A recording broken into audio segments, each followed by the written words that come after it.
Operation Sindoor విజయాలు సరే. పాకిస్తానోడిని నమ్మే పనికిమాలిన ఎదవలు మన దేశంలో చాలా మంది ఉన్నారు. ఆ వెధవలు పాకిస్తాన్ చెప్పింది కాబట్టి పాకిస్తానే గెలిచిందంటారు.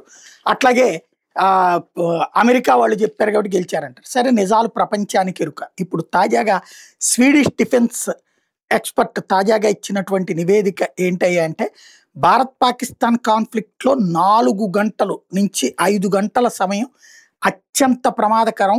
పాకిస్తాన్ వణికించి పారేసింది భారతదేశం. 50,000 ఆర్టిలరీ షెల్స్ 5 గంటల్లో వాడింది.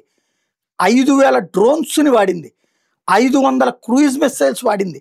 50 బాలిస్టిక్ మిసైల్స్ వాడింది.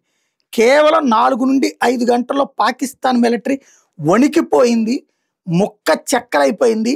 వాళ్ళ ఎయిర్ బేసులు ధ్వంసమైపోయినాయి. బూడిద కనిపించింది. అక్కడ పెద్ద పెద్ద మంటలు కనిపించినాయి.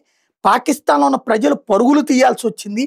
ఆ స్థాయిలో ప్యానిక్ క్రియేట్ చేసింది భారత సైన్యం అన్నటువంటి నివేదిక ఇచ్చారు.